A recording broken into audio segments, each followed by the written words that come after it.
Hello students, कल हमने आपको यहाँ तक बताया था ये वाला पैराग्राफ की भूमि का निर्माण देवों ने किया है, वर्णन काल से है। उसके भौतिक रूप, सौंदर्य और समृद्धि के प्रति सचेत होना हमारा आवश्यक कर्तव्य है। भूमि के पार्थिव स्वरूप के प्रति हम जितने अधिक जागरूक होंगे उतनी ही हमारी राष्ट्रीयता की भावना जो है वो बलवती होती जाएगी, और जो राष्ट्रीयता पृथ्वी के साथ नहीं जुड़ी है वह निर्मूल होती है।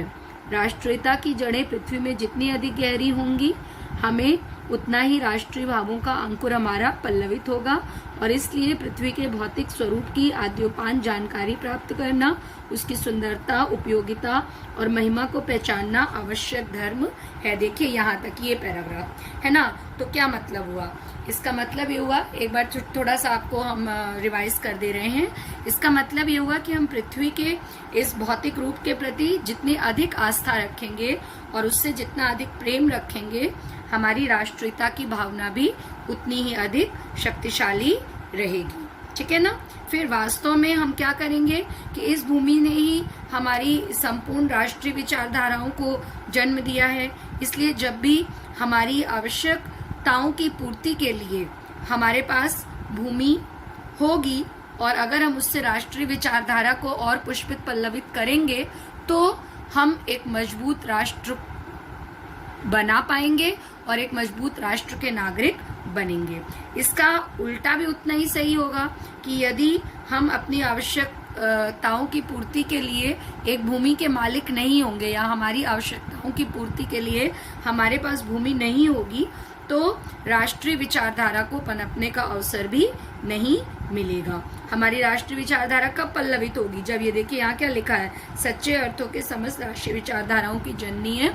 इसका मतलब है कि हमें हमारी आवश्यकताओं की पूर्ति के लिए एक भूमि चाहिए ही चाहिए, और जिस राष्ट्रीयता का संबंध भूमि के साथ नहीं होगा वह निर्बल होने के कारण व्यर्थ हो जाएगी। ठीक है। इसके अलावा आप ये भी इसमें कह सकते हैं कि राष्ट्रीयता की भावना जो है वो भूमि के साथ जितनी दृढ़ता से संलग्न होगी, हम उतने ही अधिक पुष्ट और विकसित इस भूमि को कर पाएंगे। ठीक है। इसलिए राष्ट्रीयता के विकास के लिए भी हमारे लिए बेटा ये बहुत जरूरी है कि हम भूमि के भौतिक स्वरूप, ज्ञान, सुंदरता, उपयोगिता और महिमा को पहचान पाएं। ठीक है ना। तो ये कल हमने यहाँ तक पढ़ा था। इसका आप साहित्यिक सौंदर्य कैसे लिखेंगे? इसमें आप सबसे पहले मेन बात लिखेंगे। तो मेन बात आप में की क्या है कि यहाँ मानव जीवन और भूमि के संबंध की घनिष्ठता जो है उसको स्पष्ट किया गया है, और भूमि को ही राष्ट्रीय विचारधाराओं का स्रोत मान करके उसके अस्तित्व को बनाए रखने पर बल दिया गया है। जैसा कि वासुदेव शरण अग्रवाल जी की भाषा कैसी है, सरल, सुबोध और परिमार्जित है, तो वैसे ही यह भाषा यहाँ पर सरल, सुबोध और परिमार्जित है। शैली कैसी है? शैली गंभीर शैली का प्रयोग इसमें किया गया है और विवेचनात्मक। जब हमने आपको इंट्रोडक्शन दिया था तो हमने आपको बताया था कि विवेचनात्मक, जहाँ पर हम किसी चीज को डिस्क्राइब करते हैं, तो उस शैली को कहा गया है। ठीक है। सो आई होप सो कि ये पैराग्राफ आपको समझ में आया होगा।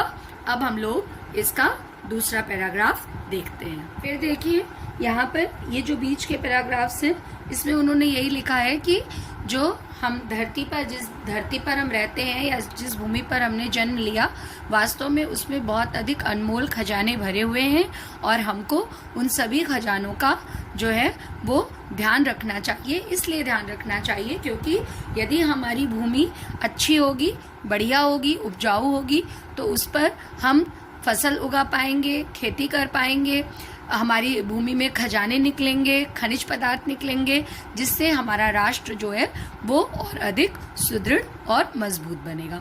ठीक है। ये पैराग्राफ आप बीच में पढ़िएगा, और अगर कोई भी प्रॉब्लम होती है तो मुझसे पूछिएगा।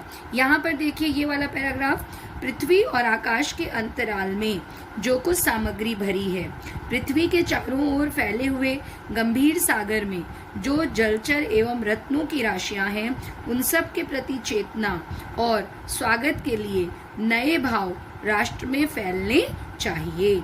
राष्ट्र के नवयुवकों के हृदय में उन सब के प्रति जिज्ञासा की नई किरणें जब तक नहीं फूटती और तब तक हम सोए हुए के समान हैं। तो यहाँ पर लेखक क्या कह रहे हैं? लेखक ये कह रहे हैं कि पृथ्वी और आकाश के बीच में जो कुछ भी सामग्री भरी पड़ी है, यहाँ पर केवल भूमि की बात नहीं हो रही है बेटा, बल्कि ये बात हो रही है कि पृथ्वी और आकाश के बीच में जो कुछ भी सामग्री भरी पड़ी है और उसका जो भी भौतिक स्वरूप है, उसमें हम जो भी जलचर राशियां हैं, रत्न है, मैंने आपको अभी तुरंत बताया, उन सब के प्रति चेतना अर्थात हम उसके प्रति चैतन्य रहें। ऐसा ना हो कि हम केवल उसको यूज करते रहें, और उसको यूज एंड थ्रो वाली मानसिकता हमारी नहीं होनी चाहिए, बल्कि यूज करें, रीयूज करें और उसका ध्यान रखें, ताकि वो वस्तु में भी हमारा ध्यान रखें।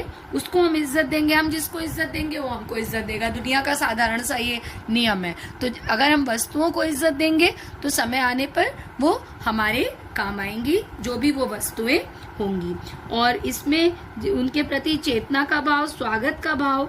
स्वागत अर्थात जैसे मान लीजिए, स्वागत किस लिए कह रहे हैं कि मान लीजिए हमने भूमि पर कोई नई फसल उगाई, या हमको कहीं पर नया पेड़ दिखा, ठीक है, और हमको या पौधा दिखा सुंदर से फूल का, तो हम क्या करें? हमारा ये क्या कर्तव्य होना चाहिए? यहाँ पर हमारा ये कर्तव्य होना चाहिए कि हम उस पौधे के बीज को लाएं, उसका रोपण करें, उसमें पानी डालें, उसको उगाएं और उसको देख करके प्रसन्न होना कि हम उस नई चीज को देख करके मुंह मोड़ लें। वैसे भी ये जो है, ये हमारी विद्वता की निशानी है, हमारे आगे बढ़ने की और बढ़िया होने की निशानी है, हमारे आधुनिक होने की निशानी है कि हम नई चीज़ों का स्वागत बहुत मन से करें, ठीक है। और इन्होंने यहाँ पर एक चीज़ बताई है जो आपके समझने की विशेष तौर से है, केवल बुकिश नॉलेज के लिए नहीं बल्कि आपके जीवन के लिए, कि राष्ट्र के नवयुवकों के हृदय में उन सबके प्रति जिज्ञासा की नए किरणें जब तक नहीं फूटती तब तक हम सब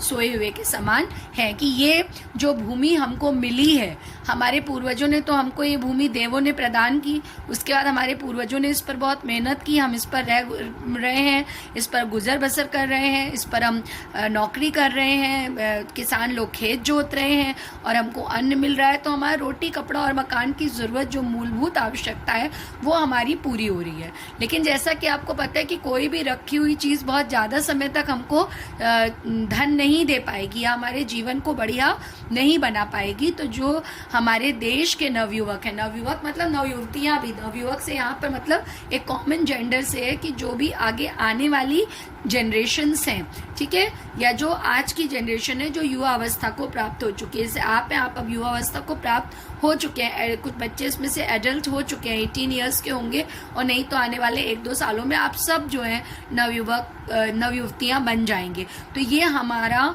बहुत बड़ा रोल होना चाहिए कि हम उस बात को पहचाने, इस बात को पहचाने कि हम किस भारत भूमि पर या किस देश की भूमि पर रह रहे हैं, तभी इस धरती का कोई फायदा है।